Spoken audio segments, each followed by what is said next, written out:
Good morning, graduate students and the members of the public. Morning. How are you? We are fine. Today we are starting a series of seminars that will involve guest lecturers from the industry. This is one of the major reforms that our curriculum now requires. All curriculum from SUA now requires that our teaching be integrated with, be conducted in collaboration with members from the industry. As you remember that the exercise of curriculum review that we have just concluded requires this link between universities and industries. Our curriculum reforms were driven by the fact that we were supposed to have we were supposed to modernize our curriculum so that we fill the gap between industries and the universities. One of the problems that were seen as the major problem for the quality of our curricula was the missing link between universities and the industry. Employers were complaining that what universities are teaching, the skills, the knowledge the universities are imparting to graduates, to students, sometimes are not required by what the market demands is contrary from what the universities are imparting. So that missing link between what the industry needs and what the universities are offering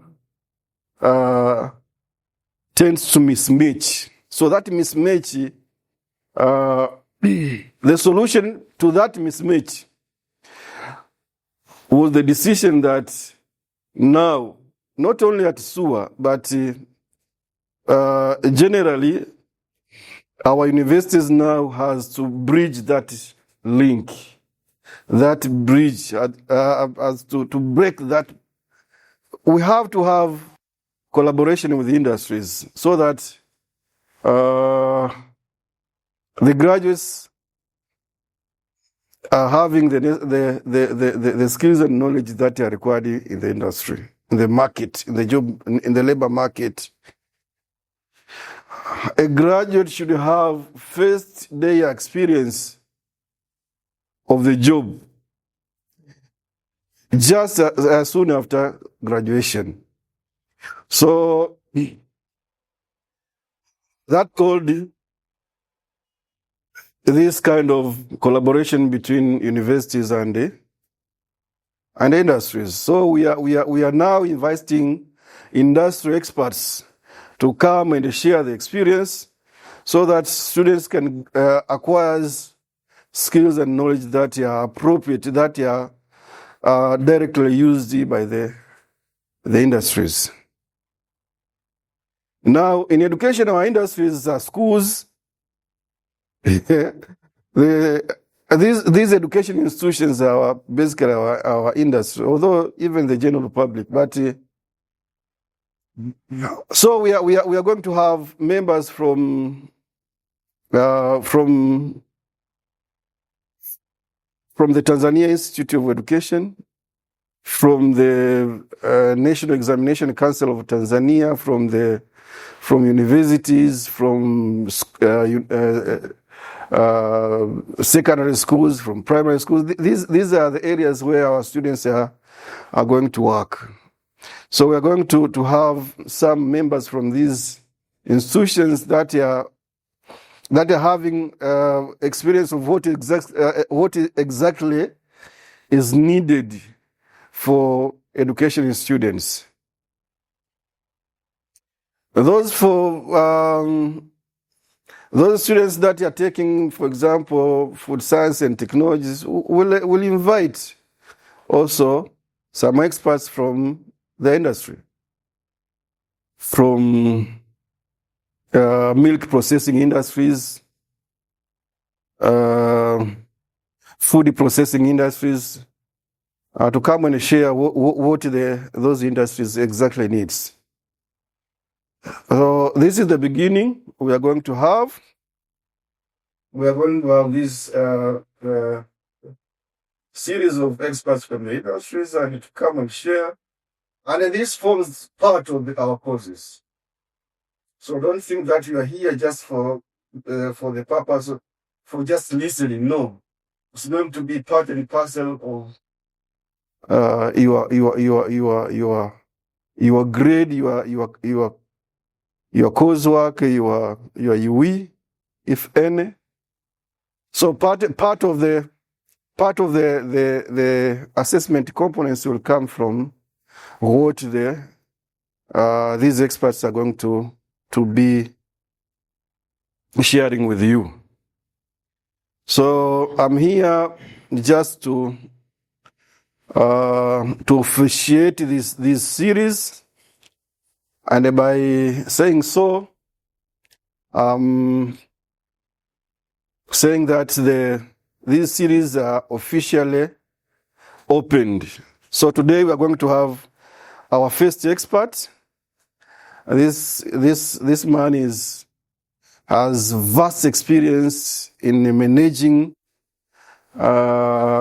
schools, and he is going to share with you issues related to management, administration, governance of schools. So I welcome.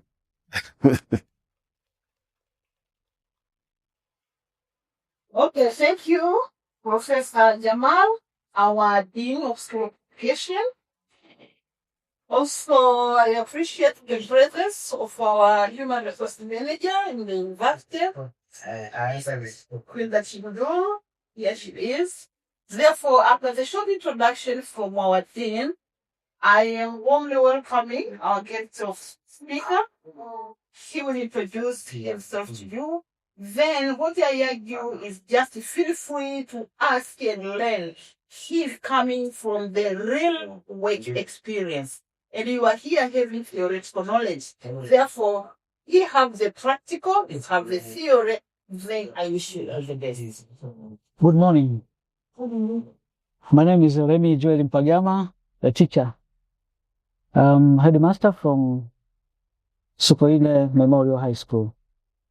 First of all, I would like to register my sincere gratitude and thanks to Dean and Head of the Department for inviting me to share what I have with you. I'm just a mere person, a mere teacher, but maybe I will share experience with you. So I think we shall enjoy the prepared. Yeah. I've given the topic about organizational conflicts and conflict management in education. As you can see in that picture, maybe that man is a boss chasing his subordinate out. Get out, get out. Maybe they had a quarrel. They had quarrel. That's why the man chasing his subordinate out. Well, conflict refers to a situation in which individuals or group perceive their goals, interests, values, or expectations incompatible. That they quarrel. If you see the picture, maybe we can say there are two people there. One is the boss, and the other one is subordinate. The boss with both of them are holding arrows. One is the red-like color, colorblind, but that one from the left-hand side, it might be with the authority.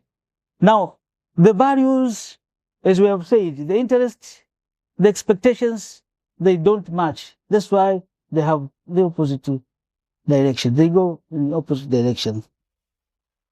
Conflicts is inevitable in any society, in any organization. If you talk about the family as institution, husband and wife, look quarrel, so it's inevitable. Yes, it is inevitable. Therefore, we can't avoid it, but we need to make more solution. Sources of conflicts. In any organization, there are so many sources of conflicts. One is poor communication. Poor communication may lead to conflict in any organization. Like in schools, if the headmaster doesn't have clear communication with his subordinates, then the conflict may arise. Communication can just go very far. We can consider meetings. If you don't have regular and irregular meetings with them, then conflict may arise. But also we have role ambiguity. If you appoint a person, you don't give him or her his roles and his job description very well, you may lead to conflict. But also we have scarce of resources. Resources have never been enough. So the scarce of resources may lead to conflicts in any organization. It might be here. So conflict may arise due to scarce of resources, especially in school settings, in education settings. The teachers may require their incentives, but they can't get the incentives because they like what? Because of what? Scarce of resources. Power and authority issues. Power and authority issues. The kind of leadership the leader has may also regulate or may also arise conflict. The kind of leadership, management, and the administration one administer or employ may lead to conflict or may reduce conflicts in any organization. But also differences in values, as we have said, may lead to it. You have this value and the other one has another value. Then the mismatch of the values in your organization may lead to conflicts. Disagreement over students' discipline, like if we go to schools, sometimes the discipline committee may not agree to some measures that they take to control discipline of the students. Sometimes the discipline committee may decide to change the students from school, but the school board may say no. We don't see any of the discipline issues that may lead to him to be chased from the school. So it might be conflict between the school board and the school the teachers or the teachers committee. Types of conflicts. Dear colleagues, we have several kinds of conflicts, and for the leaders, for the managers, if you want to resolve conflicts, you should understand kind of conflicts that the members are facing. The first one is interpersonal conflict. The conflict within oneself. The conflict within oneself. And maybe I might say something here. Many people suffer from this intrapersonal conflict in organizations, in the world at large. And many people commit suicide because of intrapersonal conflicts. At school setting or education setting, intrapersonal conflicts, people may have it due to what? Overload, due to loans. Some people have taken so many loans from different financial institutions. So they find that they don't go away. They don't meet their... You see, intrapersonal conflict may lead to death because a person may have ambitions. So if the ambitions becomes disambition, then what comes is frustration. When the person in frustrations, then one thing may occur. If he doesn't get a solution, may lead to what? To commit suicide. Or if we get solution, or she gets solution, it may serve them. But another kind of conflict is interpersonal conflict. Conflict between one colleague with another one teacher and the other teacher, or a teacher with a student versus a student. So we experience such kind of conflicts in organizations. So they are there. It might be individual versus another individual. But also intragroup, that the conflict may be within a group. For instance, a class of masters within themselves, there is what? A conflict. So that is a conflict within a group, intragroup conflict. But also we may have intergroup conflicts. Staff versus students, or one department versus the other department. That is intergroup. But also we can have a conflict between a person versus a group. A person versus a group. That is the conflict. So it depends on how the conflict is. So we have conflict as two aspects. We have negative aspects, and positive aspects, and negative aspects.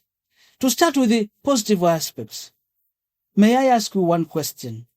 What will happen if we take oil, a special diesel, and pour it on the tarmac road? What will happen? Will the vehicle and car go through as normal? Why? So friction is very important sometimes. Friction makes things to happen. I think you will understand when I start talking about the importance or the positive aspects of conflict. The scholars agree that conflict is not inherently harmful. Rather, it becomes dependent on its type, intensity, and the management strategies. So it depends on the strategies approaches and the strategies that have been applied or employed to solve the conflict. So we start with the positive aspects of conflict. One is improved decision-making quality. This is one of the very, very important aspects. You see, at school, may I give an example based on the school context? If, as the headmaster or the headmistress, sometimes via the meetings, he may discover that there are some things that he needs or she needs to make sure that people are involved. So maybe there is a conflict because people are not involved.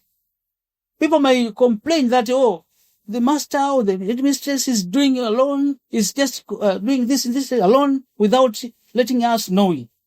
So that may lead to conflict. So once that is resolved, then decision making, then those people will be involved in decision making. So one of the things that will have as positive is improving decision making. Then we have innovation and organizational learning.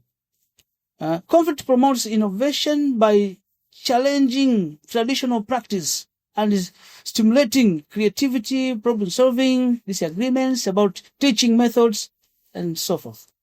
So the other one is professional growth and skills development. You may know that, oh, this department doesn't give me the outcomes as it is. Why? When you investigate, you find that there is conflict within themselves. So by solving the conflicts, you let them work. You let them work heartedly. You let them work freely. So you can achieve what is supposed to be achieved. And by doing so, you will improve communication, you will improve negotiation, emotional regulations, and reflect practice. I just give one example. Sometimes we leaders, managers, administrators, sometimes, for instance, if I take a school as an example, you may have a department full of female members. You know, sometimes they may quarrel. When the female quarrel, that conflict will be very great. So you need to be very careful in solving it. So once you succeed to resolve that conflict, then you will have developed growth, you have developed the profession of the teachers. And you will see that, okay, there is this gap. So should I do this? I want this, do this and that and that and that. But also clarification of roles and the expectations. We have seen we have role ambiguity. If you find that this conflict has been caused due to role ambiguity, then after solving it, then you have made a clarification of roles and expectations fully. But also, conflicts, if are resolved well, they may strengthen relationship and trust. You know, as a leader, you need to know your people.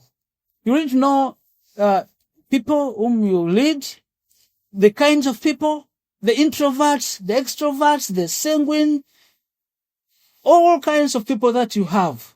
And those easily-tempered people. I will talk something later about emotional intelligence. If you have, emotional intelligence, and you identify that what kind of people they have, the kind of emotions they have, then it will be easier for you to resolve. And after you have done that, then you will enhance something very. But also it enhances participation and empowerment. I will just give you one example. Vivid example, but not mentioning the place and the names of people. I had a friend of mine who was the headmaster somewhere. He disliked female teachers. Because of what? Because of cultural inheritance. Female teachers, they have a lot of problems. If you have them in the school, they won't stay fully. They will have a lot of excuses. So he disliked them. But if that man is educated on the way women are, sometimes we leaders, we need to understand and we need to base on the strengths rather than the weaknesses of the subordinates. That will help. So after doing that, you will be able to enhance participation and the improvement of the organization. Negative aspects of conflicts. I think most of them are known to you, and we leave them. Reduce staff morale and job satisfaction. Be it interpersonal conflict, be it interpersonal, be it group conflict. Reduces what? Morale. Reduces staff morale. You may find people coming late. They don't stay at working place because of what? The morale is down. But also, increases stress and emotional exhaustion. I've just given some examples. So all these may lead to this one.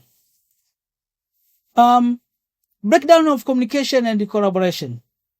Stress may lead to breakdown of communication and collaborations. Oh, let him stay as he is. I will do my own things alone. I don't like to cooperate with him. Because of what? Maybe they quarreled due to very minor things sometimes. But those things, if they are not well handled and if they are not well taken care of, then it will be a problem, a great problem. The conflict will be very big. And disruption of teaching and learning, especially to school. Conflict diverts attention from instructional activities. If the headmaster doesn't have good terms with his subordinates, his teacher, then the teacher may just go to the class and make telling stories to students without teaching. Have you heard about that? Or have you met with that? Haven't you seen a teacher coming at any level you came from? Teacher coming and saying, oh, blah, blah, so. Then he finishes and give me the question, let me sign it. But that diverts attention of the instructional from the students. Due to what? Conflict. But also resistance to change and innovations. Because people are not satisfied with the way you lead them. They may just stay there. They may not be involved in any kind of activity that you are doing. If you call them to the meeting, then they will stay quiet. They keep quiet. They don't participate. You see? Because of what? They resist to change. I just give you one example. I have a friend of mine somewhere. This man doesn't want to be led by women. But the head of school is a woman, headmistress. He's not comfortable because he's led by. So that man will be resistant to change. If there are changes to be taken, then he'll just stay there. But also, another aspect, that the negative aspect of conflict may lead to absenteeism and staff turnover. You may be a head of school somewhere, but people asking transfer from your school to go to another school. Because of what? Because of the conflict that has been persisting and resolved conflicts. Destructive conflict. Also, we have erosion of trust and organizational climate. Destructive conflict damages trust and leadership and weaken the overall school climate. You know, people may show open hostility to you. Have you ever seen or practiced this? When you greet a person, good morning, he doesn't reply. You go this way, he goes that way. It's just because there is a erosion of trust. Now, if it happens subordinate to his or to her boss, then don't expect to have success on your goals. But also we have negative impact on students' behavior and well-being. If, for instance, the headmaster or the headmistress doesn't have good terms with his staff, then even the discipline of the students will not be good. Because they will just leave. Let him do it. Let him do it. I won't be participating in a way. But let's see the indicators of conflicts among teachers in school organization, in school setting. I've just put them as early, latent, or indicators, and then the late or manifested indicators. The early indicators, the increases complaints. You can see that in that organization, we have an increase of complaints. The staff members are complaining, much of complaints. Oh, this man is not doing this, that. A lot of complaints. That reduces productivity in that organization. But also, minor disagreements. You can just appoint a person then and says, sir, I'm not ready to do that. There are people who are very confident. They can disagree with your appointments.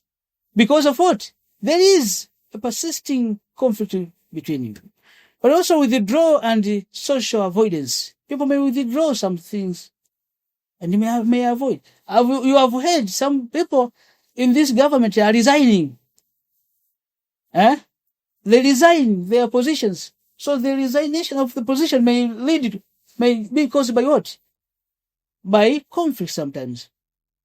Changes in communication patterns. Since the person, a certain issue that can be handled by the second master, a person cannot just go to the second master because he doesn't have good terms with him, then he goes to the headmaster. Have you got the point? So people may just change the communication patterns. We have dean here, we have head of department, we have your lecturer who is teaching a certain course. Something that can be solved by that sir of yours, that professor or doctor of yours. Then you see that, okay, because I don't have good terms with him, you go to someone else. While that problem of yours could be resolved by that person whom you can. But also, romance and gasp.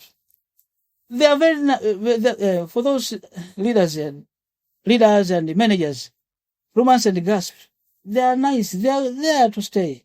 We should not ignore them, but you can have signs of conflict through that. Lack of participation and engagement. But also we have cultural insensitivity and microaggressions. Cultural sensitivity, I've just given an example. For instance, people who don't like to be led by the women. That is one of the cultural sensitivity. Late indicators, open hostility. Chuki ya wazi kabisa. They may show you. You greet him, he doesn't reply.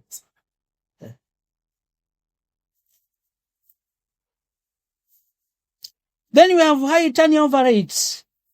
People may quit your institution, may shift to another institution because you don't do well, you don't resolve, you don't manage to approach and resolve the conflict that is existing.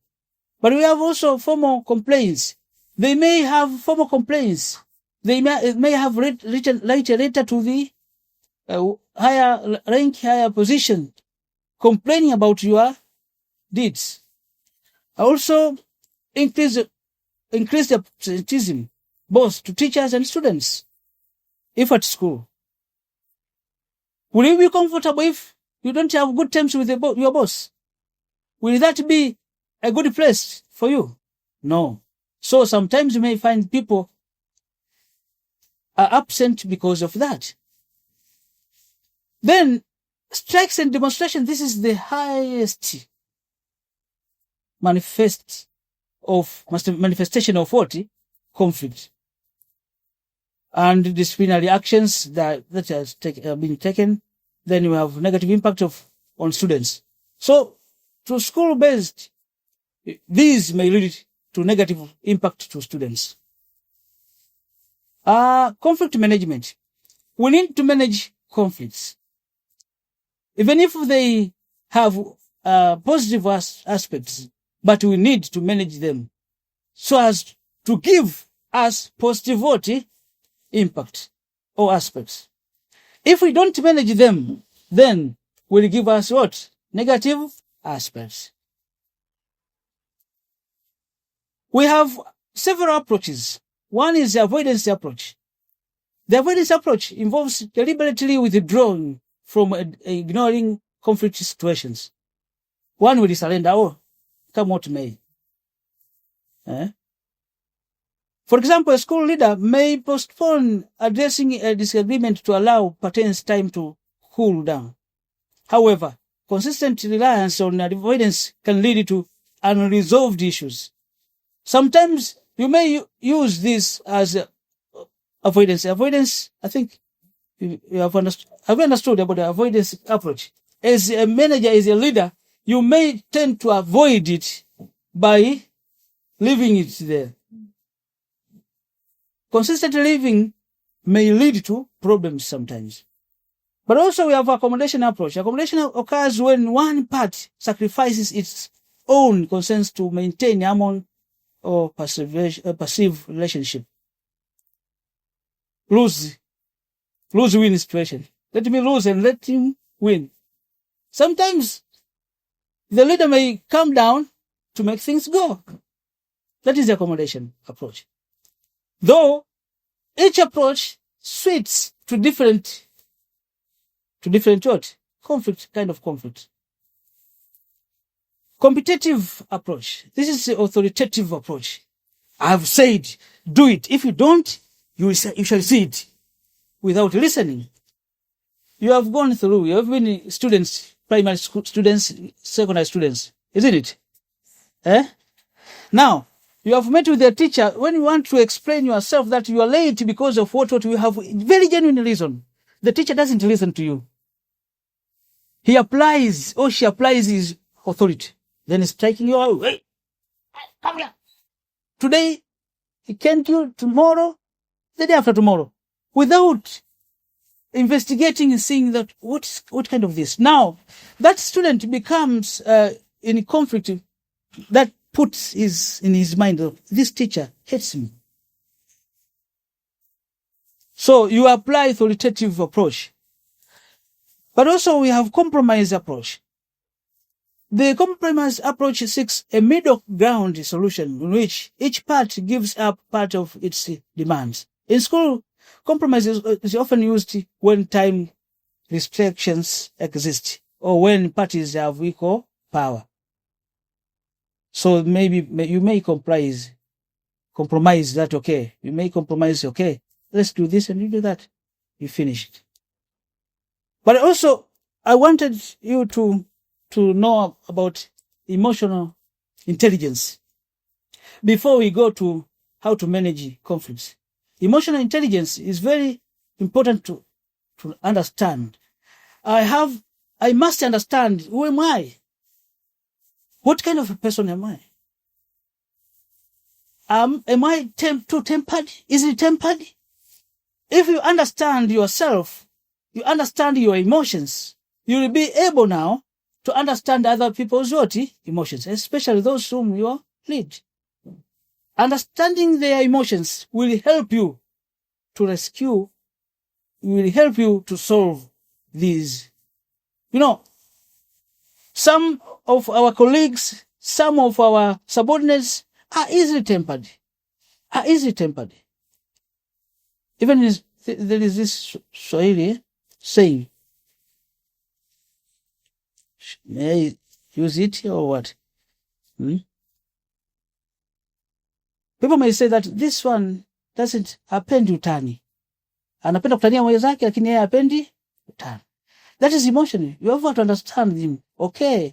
So if he doesn't like to be joked, then leave him. You have to leave him. So, emotional intelligence to leaders and subordinates. It is ability to understand and manage your emotions as well as recognize the influence of others. Helping you to navigate social situations, building relationships, and handle challenges effectively. But also, by this, we may have skills.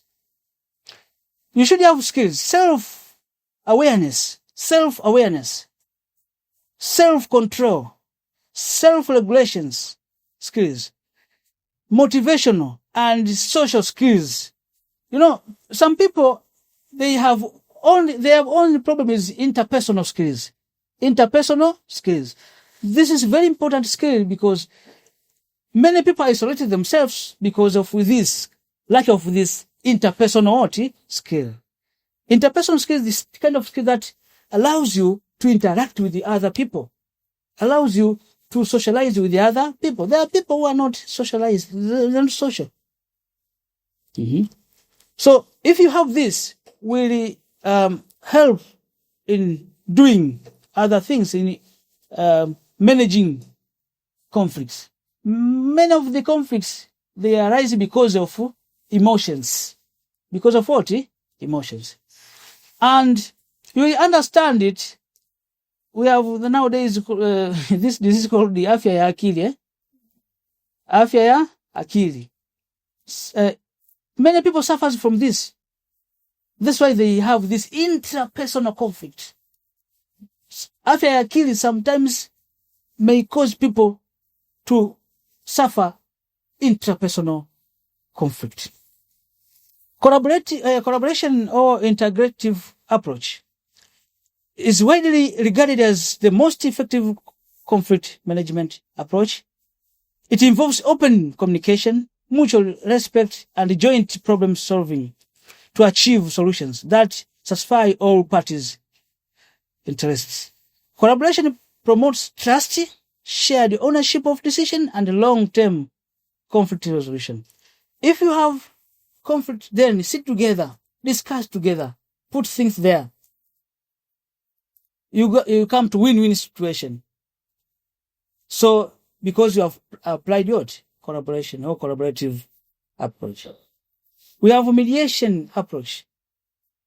The mediator, here we have two parties are conflicting. Two parties, there's a dispute of two parties. Then we need a person, the third part, to make sure that he does his job to make sure that these two people have a mutual relationship.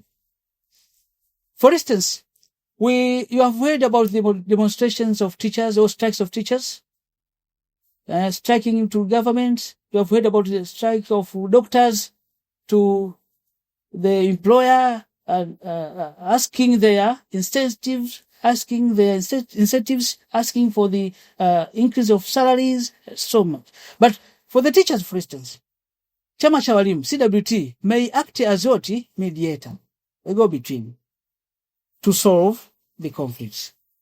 Or sometimes they may hire a lawyer to help a teacher to solve the conflict between a teacher versus what? Employer. So a lawyer may intervene there to make sure that he solves the conflicts between the teacher and versus what? His employer. Negotiation approach also is a direct approach in which parties engage in discussing to reach mutual acceptable agreements. In school, negotiation may occur between school management and teachers, unions, parents, committees, and the others. But also we have a policy procedure-based approach. I may apply policy procedure to solve some conflicts. For instance, if there is in disciplinary case, students are fighting each other, then when you apply the procedures, the policy, you may resolve the conflict. So it might be in that way, or when at this institution like this one, a person is having conflict with his boss, then the procedures may be taken and it may solve. Conflict resolution. Conflict resolution refers to process and strategies used to address disagreements in a constructive manner with aim to reaching mutual acceptable and suitable solutions. Now, the resolution in school environments, conflict resolution is essential for maintaining positive relationships, promoting collaborations, and ensuring effective teaching and learning. I'll just give one example. It was last year, my students, A-level, Form 5 and 6, my school is boarding for A-level. So they had their complaints. They wrote a letter and they sent it to the SDC, Senior Master for Domestic and Cultural Affairs, asking to meet with the headmaster alone. We want to meet with the headmaster alone. My fellow teachers told me, "Oh, sir, don't go alone. We should accompany." I said, "No, let me go alone. There's no problem." They had two things. So I can just ask you later what kind of approach did I use, right? They told me, sir, we need you to increase, we're asking you to increase 1 ration of rice per week. The second thing, we are asking you to have, to officiate outing per month, once per month. My students are having out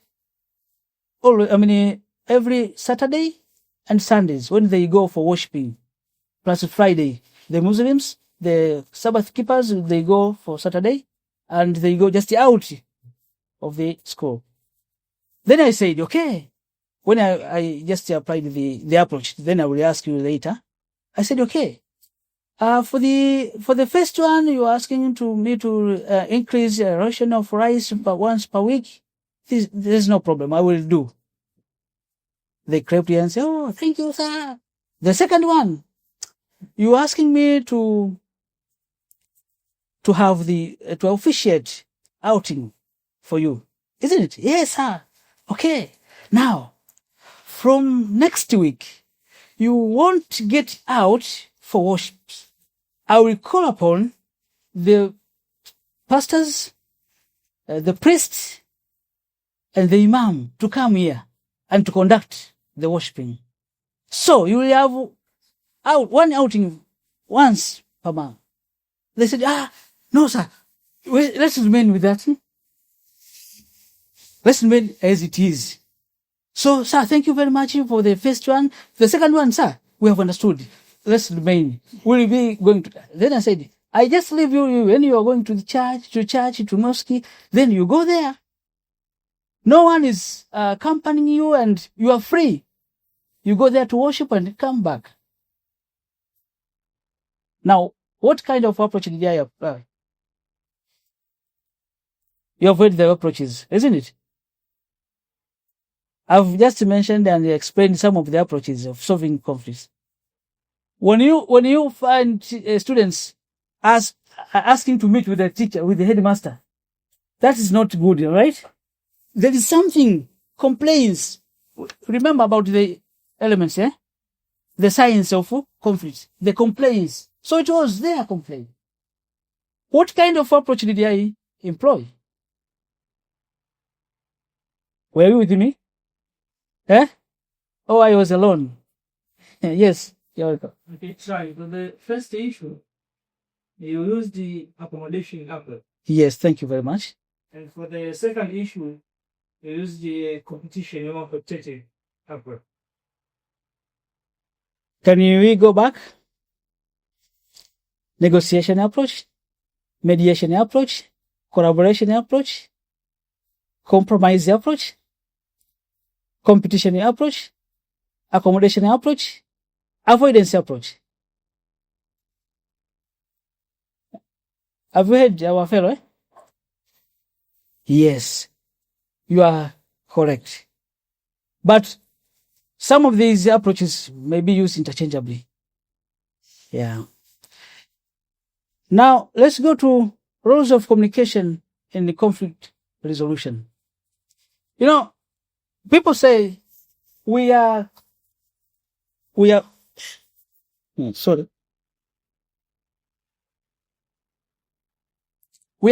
with the 2 ears.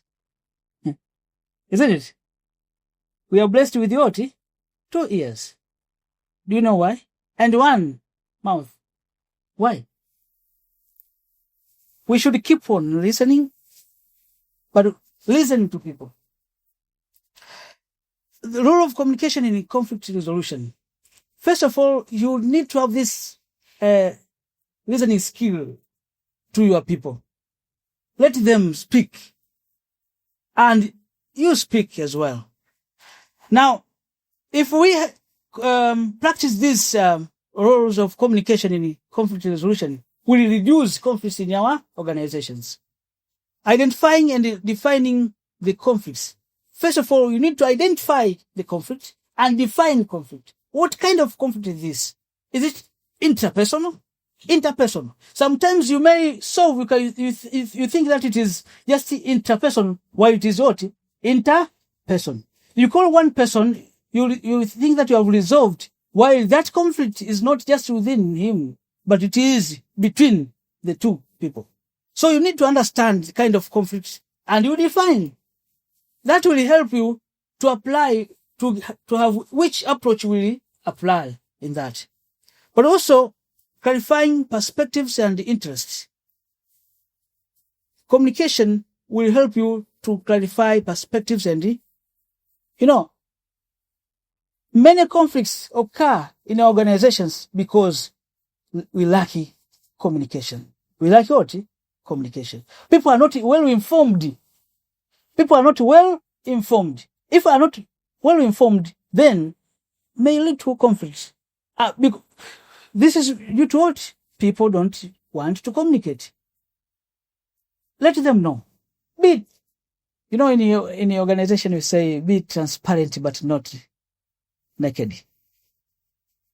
Be transparent but not naked. Put yourself transparent but not naked. That there are things that I've heard. We have human resource officer here. There are things that are supposed to be kept as what? Confidential. And there are things that are supposed to be kept as open to people. Those which are not supposed to be open to people, let them know. Let them know it. It will help. I know, and I know that I understand that I'm talking to the audience of different kinds. Some are coming from different places, from different organizations. You might you might pursuing this Master of Education of Assault, but you can work in a different organization. So make sure that you apply this. Will help you. Will help you very much. But also we have, if you have rules, you practice this communication, will reduce emotional tension and hostility. Emotional tension and hostility. Zile chuki za wazi zile utazipunguza. Because of what? You communicate with them. You let them know. But also building trust and mutual respect. If you practice these skills of communication in your organization, will help to reduce and build. Will help to build trust and mutual respect. Also will facilitate collaborative problem solving because you involve them. They will assist you to solve some problems. Some problems cannot be solved by one person alone. Sitting there on your chair, then say, okay, this. No. We are leaders, but we are there with the people. People are your hands. I remember one of my headmaster used to say, you are my hands. You are my legs. You make things happen. You make things go. If at all you hear this, what will you feel? Your boss say, I say, you are my hands. Or you say, jembe langu.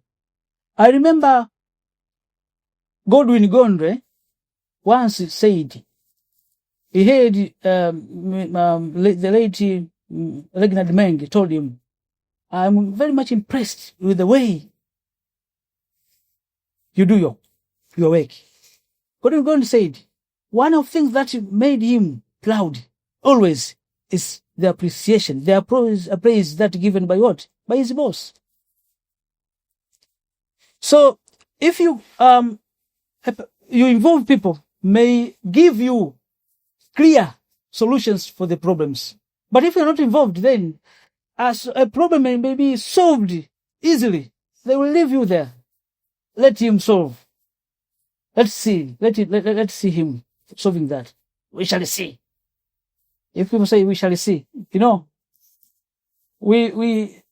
from Iringa. If you meet with a hair person reaching a certain climax, saying swelabe, that is a climax of surrendering things. he has two things, whether to kill you or to kill himself. Have you understood? Yeah.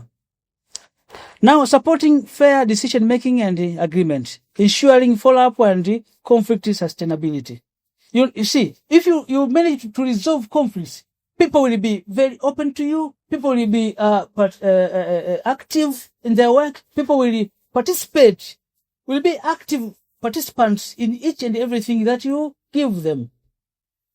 I wish one day you could visit to my organization and judge what I'm saying. I might not say I'm just a very good one. No, but I try my level best to make sure that I resolve some of the conflicts. Then I asked myself when I received the invitation, who am I? What kind of values do I have to go and speak to those people? Then I said to myself, maybe God has allowed me to go and talk to them. It's not an easy thing, not a small thing. It is a very big thing to talk to you. One of the things that we teachers avoid, we people avoid, is to talk to educated people. But let you share what I have, a little I have, right? You have theories. I think you have all of these. But you share some examples that I give. May add something, isn't it? In your day today.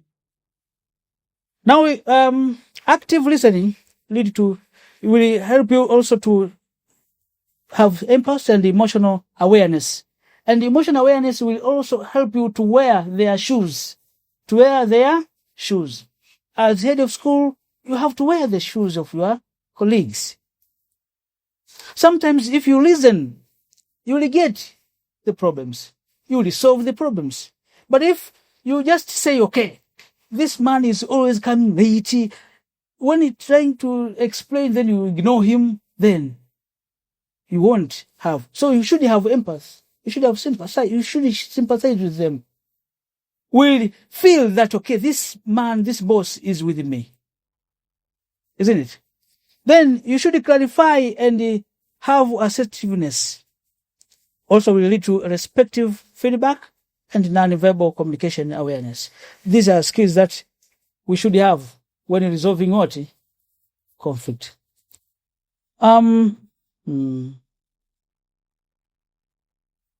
This now. I will just give you these slides. Yeah? Maybe I go to this. Impact of effective communication on school climate. If you have clear communication in your organization, will help you to build a trust among school stakeholders. You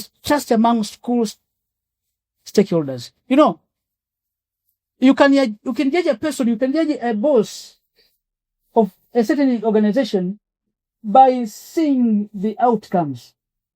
Isn't it?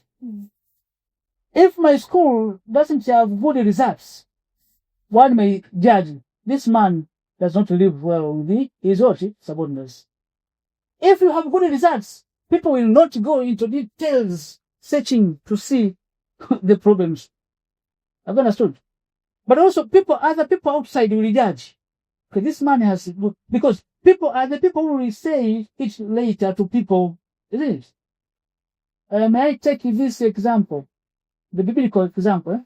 You remember for those Christians, the Samaritan woman. We remember about him. Mama Samaria. When he went to Jesus, Jesus talked to her and talked some things to her. Then he went out and telling people, come and see a person who has told my things, a person who has told me my secrets. So people may talk to other people about your deeds, about the way you lead them. If you lead them well, they may speak out. So the stakeholders may be aware of what is taking place, is going there. You see, communication is not just taking a candle and putting it under table. Communication helps you to take the candle and put it on the table so that it lights other people. But also enhancing collaboration and teamwork. Promoting psychological safety, reducing destructive conflicts.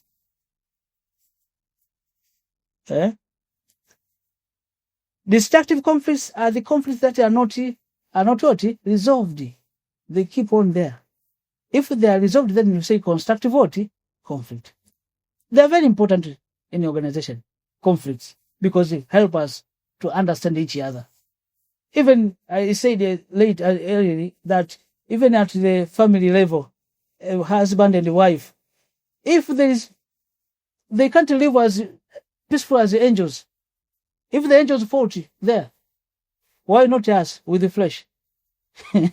So we can fight, we can quarrel, but what is important is to solve the conflicts. Improving staff morale and job satisfaction. After resolving some of the conflicts, then you can take people out sometimes. There are conflicts that can be solved at a particular place. There are conflicts that can be solved out of the. Sometimes I solve conflicts not by using my authoritative chair there and table.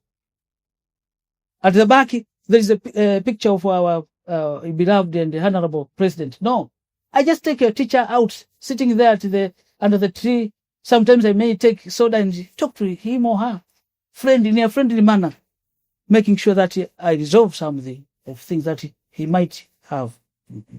Then strengthen organizational commitment. If you have clear communication, may help you to strengthen organizational commitment.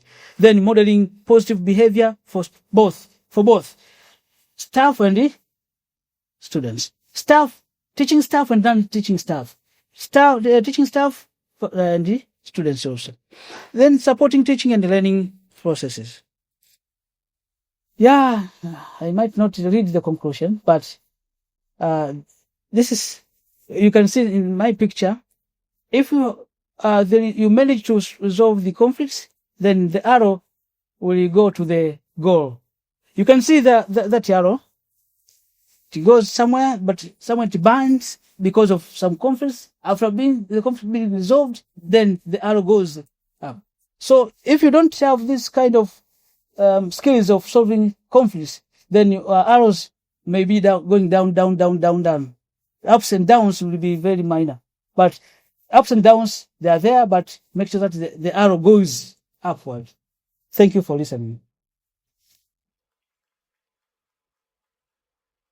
Now I welcome question, suggestions, so that pertaining to what you have said.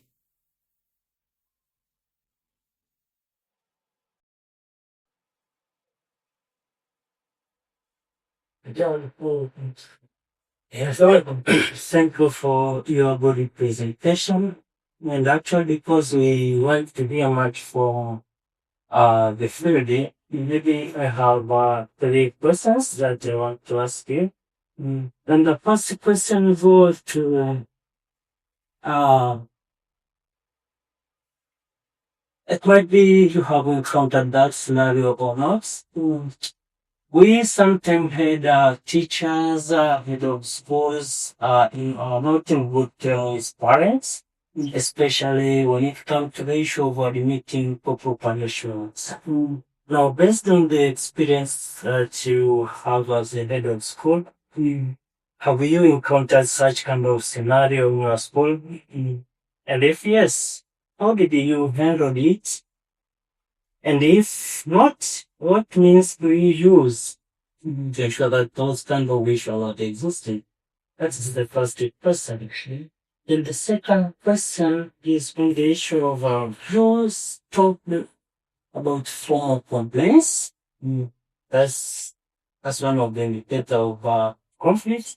And my question goes to informal complaints. Sometimes teachers, students are informally communicating their complaints, their conflicts. Then, based on again your experience, how did you actually handle this kind of informal conflict or complaint that's been maybe existing to your stock. Then the last person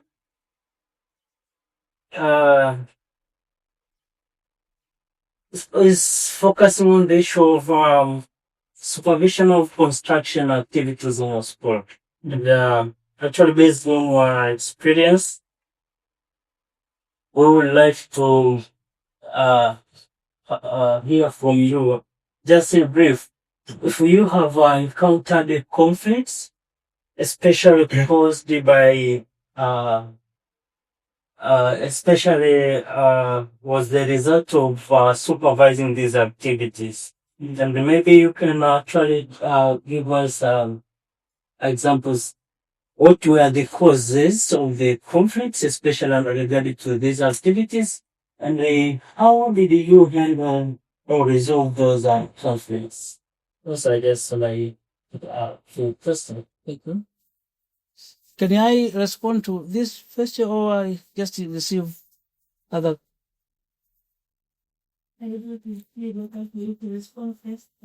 Okay. Thank you very much. The first question is based on the disciplinary cases. When we take measures on disciplinary issues to students, how did I manage to resolve conflict, especially when the parents are this? One of the difficult areas is that one. There is no parent who is ready to let his or her kid or a student, a child, to be chased from the school. There's no such kind of what, a parent. What is needed? Of course, last year I had the same. I had such kind of incidents. The parent came and advised me. Of course, we had the theft. One of the students stole some things to his fellows. There were about 3. When the Form 6 were sitting for the exams, the Form 6 were in the exams in the hall. Some few Form 5 went to the dormitory and stole some of the properties. So we had them come about 3 or 4. So we have taken measures. When we called the parents to come and pick their children, first of all, they refused. But I used to persuade and convince them that if you were me, wear my shoes, be there. If I don't chase your kids here, of course we did not chase them, but we wanted them to be transferred to other schools to harmonize this situation. I've understood. To harmonize the situation. Sometimes you have to do so. Because I did it for the sake of rescuing their lives, because other students wanted to beat them. So I convinced the parents, though it wasn't easy, but at last they accepted. Whether fully or partly accepted. But I did it. So, but also we made some instances in various, Sokoine was not my first school as head of school, but I was at Diongoya, in Tulian. But I've been also in Zumba Secondary School as academic master, and sometimes I was involved to be academic master is one of member of the discipline committee in schools as per other policies. So I've seen it is not easy for parents to accept, especially if the school is good. It's not easy. My school, if you Google the results of A level, you will be impressed as well. So to take your student from that school that is doing well, it is not good. It is not easy. Though the parents know that, yes, accept, yes, my kid has done this. Yes. So if you convince them, they will understand. you compromise with them. You have this, you apply some kinds of what? Approaches. Apply the approaches. So I applied some of the approaches, then they help. At last, they took their students to their schools. We have formal complaints and informal. One of the things that is difficult for us is informal complaints. The formal complaints, people may raise their hands during the meeting. We are different. Others will speak it wisely. You know, a person may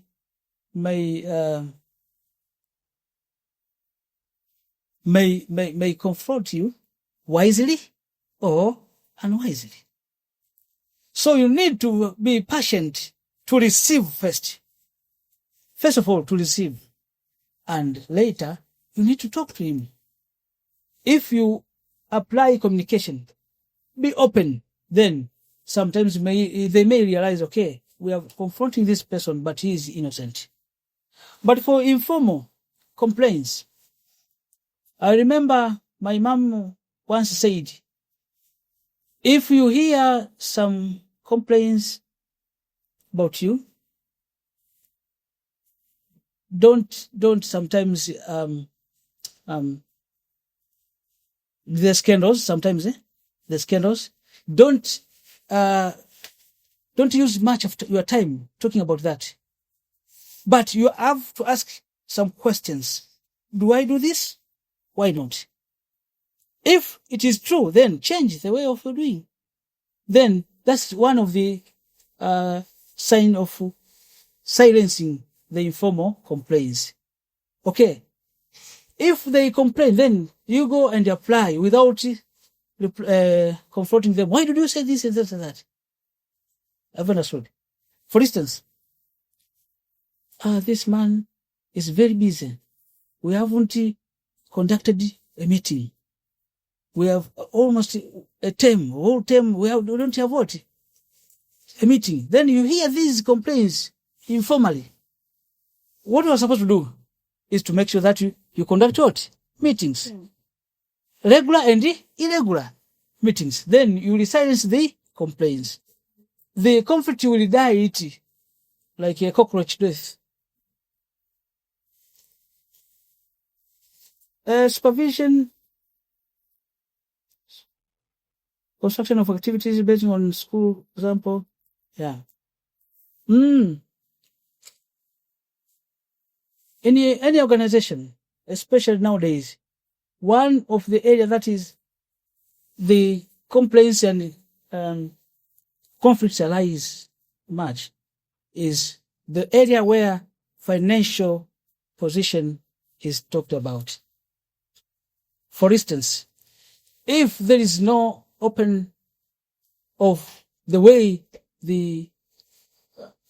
for instance, one of the things that I just give a vivid example. I had a problem with EK, elimu ya kujitegemea, in my school. The way they collected money from different sources. For example, for those food vendors, so that's earn money. We earn money from those people just for school activities. So the mapato and matumizi was not known to people. When I entered that school, I spent 1 year just to investigate what should I do. I inherited that, but also I applied a certain principle. Then I made a committee and I gave them what we call a Bibu's idea, what they're supposed to do, but also to be open to make sure that they report quarterly the collection and the expenditure of what we are doing. So that reduces conflict that was arose, because hitherto, previously, people confronted the committee, the first committee, the former committee, that you are eating our money, you are eating our cake. We don't see it. You see, so I applied that so as to resolve the issue. Thank you very much. Are you satisfied, first of all? You're welcome. Thank you. But unfortunately, you have touched my question. Let me ask it as it is. We know that the school normally have different opportunities, and they normally generate direct income to teachers. So, as a headmaster, how do you maintain equality distribution of that income opportunities so that teachers, they are all satisfied with this status of opportunities? Yeah. Thank you very much.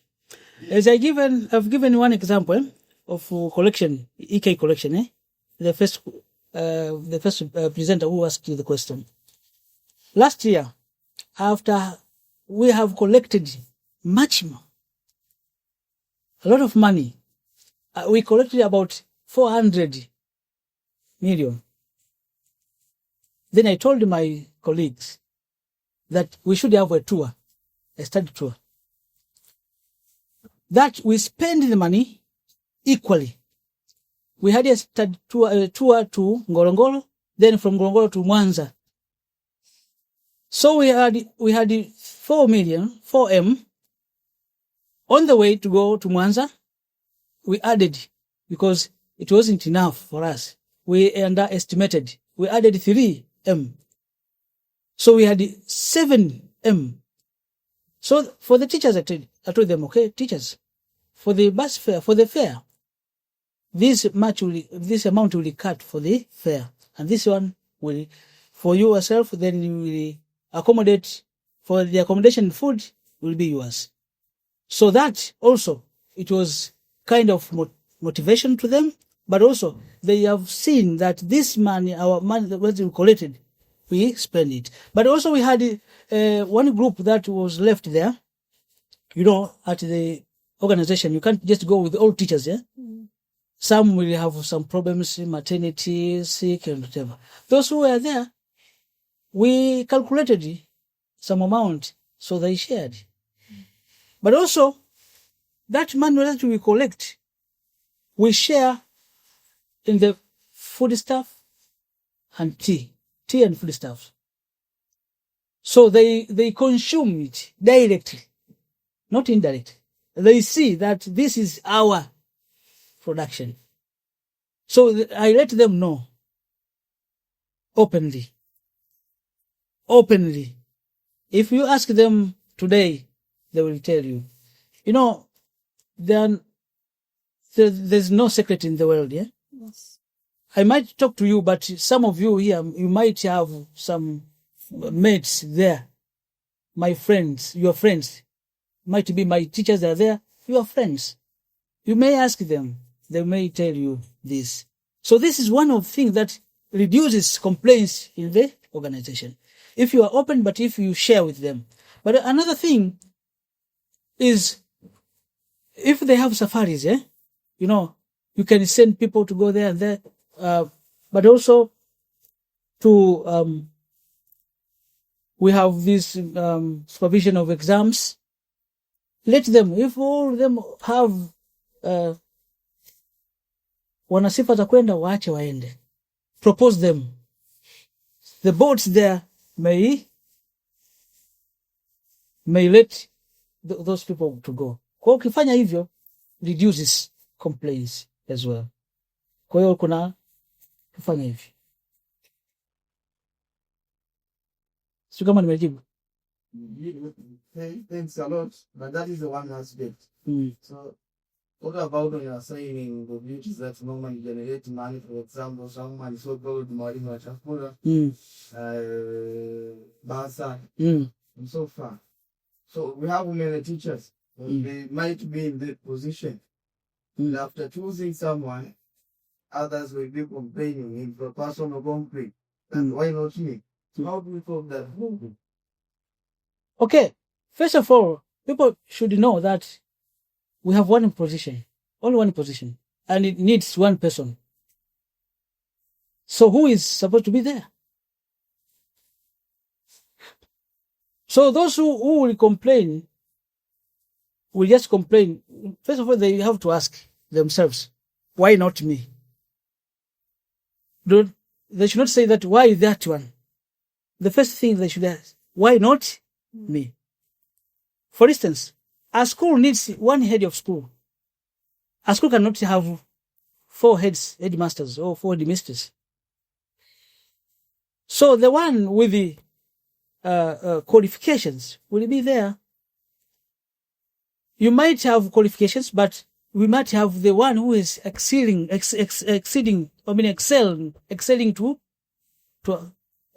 rather than others. So that one who is excelling is taken to that one.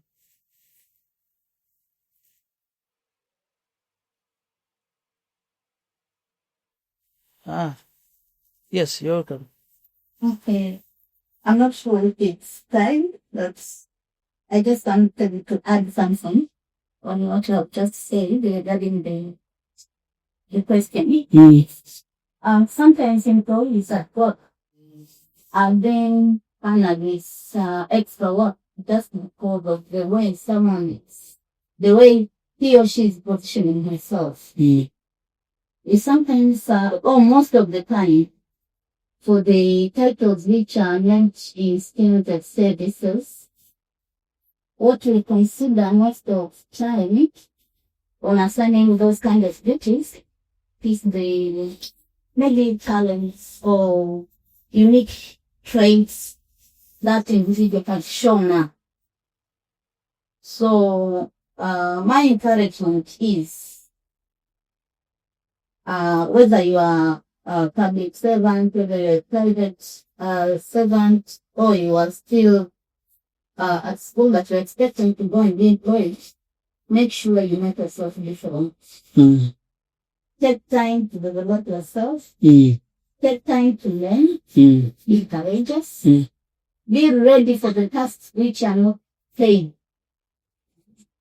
If you're just looking for the tasks or duties which are just for payment, then people will bank you to that kind of position that if I'm assigning this person with this type of work and I don't have anything to give him or her, then will not be assigned. But if you are always ready to perform those kinds unpaid duties, and you show these unique traits and you collaborate and that kind of things, I'm sure everyone will see you and everyone will recommend you. In fact, there are people who are in 10 task forces and there's someone, he doesn't understand what task force is. So, that is my judgment. Maybe I did not answer it very well, but thank you very much for input. But one thing, everyone fits in other position. You should know your people as a leader. That this one fits in this area. This one doesn't fit in this area. You should also understand the voluntary spirits they have. Other people may not have a voluntary spirit of doing things. Will you take him to be academic master or mistress? There are teachers who are always there. They are the first one to come to school. The last one to go. Like those who are living in the bedroom, sitting room. Sitting room. They are the first one to wake up, and they are late to sleep. So we have such kind of people. So you need to, first of all, to understand, if I take this one to put him here, even if he is complaining about, this master is not seeing me. No. You will be seen by your performance. Your performance will tell you. I always have this, let my performance speak more than my words. Let my performance speak more than my words. I'm not a person of media. But what is taking place here today, if it could be to someone else, other people could be joined and see what is taking place. Our master is now presenting. No. You should be there first of all, make sure that you do, but your deeds tell you more. Your actions speak more than your words. So you will make your people, your committee basing on the traits that is Madam has said. This one fits in this area. This one can fit to social place. This one can fit to this area. This one is trustful. This one is having this trait, may fit in this area. So you have to see and understand your people very well, especially their strengths. I normally work on the strength of my people rather than their weaknesses. That was one of the best skills that I employed. Will help. But if you just, okay, because he's complaining that is, put him there, things will not go. Things will not go. There are people who never complain. They work day and night, and make things go. You know, we are here, we live very peaceful, but we forget sometimes soldiers, not police, soldiers who are there, making us feeling good, living in a peaceful way. So there are people who never sleep because of a certain organization, though you have to motivate them. But also, in these positions, there are positions that are, they have motivation, but there are positions that they need intrinsic motivation. In that position, there is not motivation. A bursar can have motivation because there is what? Money. When we will be going to sign some documents to, will be given what? But what about academic master? What about the teacher, the class teacher? What incentive does he or she get from that position? So other people go because of what? Incentives. That's what is needed to the organization. First of all, for those who are, I have one saying, I always say that I need people who make the legs first than those who are putting the hands first. I need people who can walk first rather than those who need to receive something first. Yeah. Thank you. I have received a lot from this invitation today, but I have one question. We are talking about conflicts and conflict resolution, but I am asking myself, to have some conflicts in our workplaces that are they are easily known. It can be very easy to know that this one and this one they are conflicting. But sometimes there are some conflicts that you can find employees. Let's say, let's take this example in school. You have some teachers who in some organizations you can find there is a camp. Someone's camp and this camp. But people have a conflict that is very passive. Very passive conflict, but it affects their performance. And if it is in a school environment, it affects teaching, it affects learning process, it affects the performance of the students. And sometimes because it is very passive, how can a leader identify this kind of a conflict? And in your position, have you ever encountered this kind of thing? How did you let's say, how did you know that I have two camps in the school? People sometimes they are talking, but they are conflicting, and they conflict is very passive. Through romance and gospel, you may detect it. Through romance and gospel, you may detect it. That there is conflict of this kind. People, as a leader, you should have networking. For instance, on my side, I employ Mbwe kind of management. Management by walking around. If you hide yourself in the office, many of things you will not know. You will not know them. So if you have networking of getting those kind of things, though sometimes you should be very confident, and it should also be what can I say? But sometimes just if you hear something, put it in your heart and think of the way how you can handle. Okay, if now you have managed to know that A and B, they are not in good terms, and this affects performance. One way you can do, or is sometimes you can just conduct a tour, outing, including that particular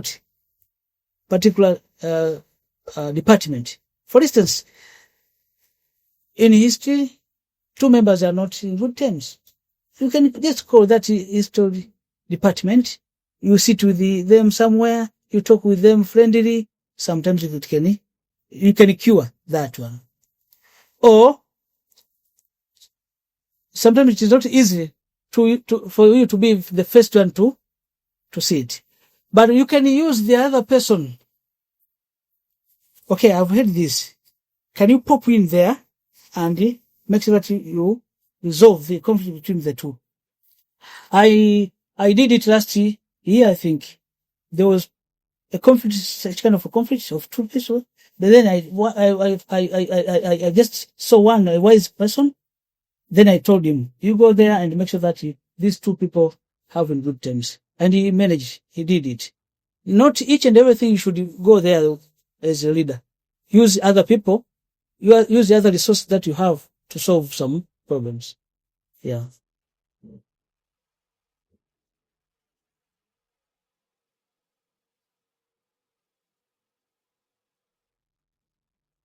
I'm finished. So thank you very much. So I will share this to you, Dr. Gravers. I have both the slides and the note here, plus the references. All of these references, I've gone through them, prepared. It was just 2 weeks, madam, doctor. But I've just read from various sources, so you will find them. And you are scholars, please make sure that you read. If you want to equip yourself, read more. If you read more, we are talking about competence-based. You cannot practice competence-based if you don't have content.